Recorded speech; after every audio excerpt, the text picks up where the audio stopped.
বিসমিল্লাহির রহমানির রহিম। সূরা ইউনূস ৯০ আয়াত থেকে বাংলা অনুবাদ। আর আমি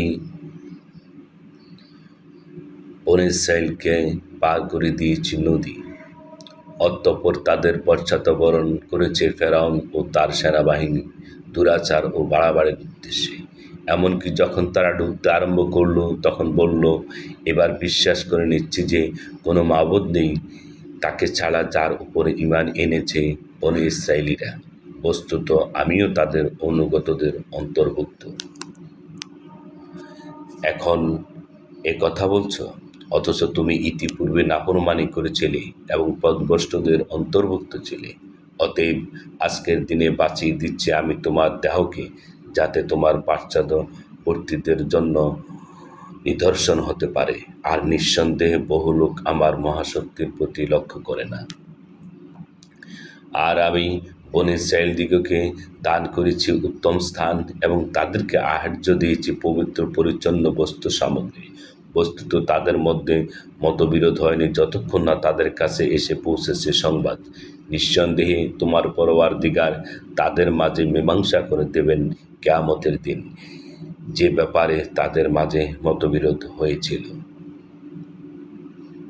সুতরাং তুমি যদি সে বস্তুর সম্পর্কে কোনো সন্দেহের সম্মুখীন হয়ে থাকো যা তোমার প্রতি আমি নাজিল করেছি, তবে তাদেরকে জিজ্ঞেস করো যারা তোমার পূর্বে কোনো কিতাব পাঠ করেছে। এটি কোনো সন্দেহ নেই যে তোমার পরওয়ারদিগারের নিকট থেকে তোমার নিকট সত্য বিষয় এসেছে, কাজেই তুমি কস্মিককালেও সন্দেহকারী হইও না এবং তাদের অন্তর্ভুক্ত হইও না যারা মিথ্যা প্রতিপন্ন করেছে আল্লাহর বাণীকে, তাহলে তুমিও অকল্যাণে পতিত হয়ে যাবে।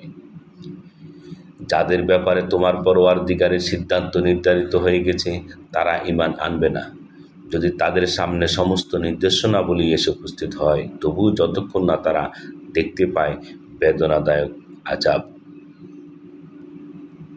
সুতরাং কোনো জনপদ কেন এমন হলো না যা ঈমান এনেছে অতঃপর তার সেই ঈমান গ্রহণ হয়েছে কল্যাণকর? অবশ্য ইউনূসের সম্প্রদায়ের কথা আলাদা। তারা যখন ঈমান আনে তখন আমি তুলে নিই তাদের উপর থেকে অপমানজনক আযাব পার্থিব জীবনে এবং তাদেরকে কল্যাণ পৌঁছায় এক নির্ধারিত সময় পর্যন্ত। আর তোমার পরওয়ারদিগার যদি চাইতেন, তবে পৃথিবীর বুকে যারা রয়েছে তাদের সবাই ঈমান নিয়ে আসত সমবেতভাবে। তুমি কি মানুষের উপর জবরদস্তি করবে ঈমান আনার জন্য? আর কারো ঈমান আনা হতে পারে না যতক্ষণ না আল্লাহর হুকুম হয়। পক্ষান্তরে তিনি অপবিত্রতা আরোপ করেন যারা বুদ্ধি প্রয়োগ করে না তাদের উপর। তাহলে আপনি বলে দিন, চেয়ে দেখো তো আসমানসমূহ ও জমিনে কি রয়েছে, আর কোনো নিদর্শন এবং কোনো ভীতি প্রদর্শনে কোনো কাজে আসে না সেসব লোকদের জন্য যারা মান্য করে না। সুতরাং এখন আর এমন কিছু নেই যার অপেক্ষা করবে, কিন্তু সেসব দিনের মতোই দিন যা অতীত হয়ে গেছে এর পূর্বে। আপনি বলুন, এখন পথ দেখো, আমিও তোমাদের সাথে পথ চেয়ে রইলাম। অতঃপর আমি বাঁচিয়ে নেই নিজের রসূলগণকে এবং তাদেরকে যারা ঈমান এনেছে, এমনইভাবে ঈমানদারদের বাঁচিয়ে নেয়া আমার দায়িত্বও বটে।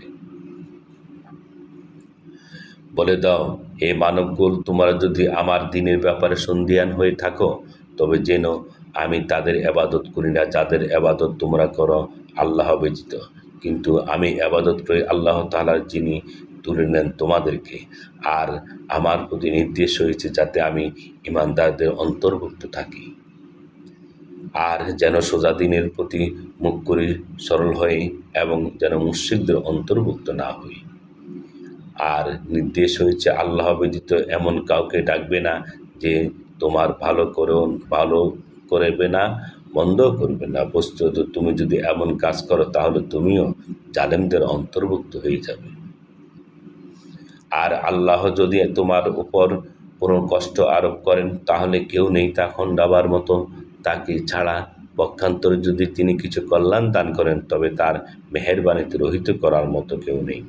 তিনি যার প্রতি অনুগ্রহ দান করতে চান স্বীয় বান্দাদের মধ্যে তাকেই দান করেন, বস্তুত তিনি ক্ষমাশীল, দয়ালু।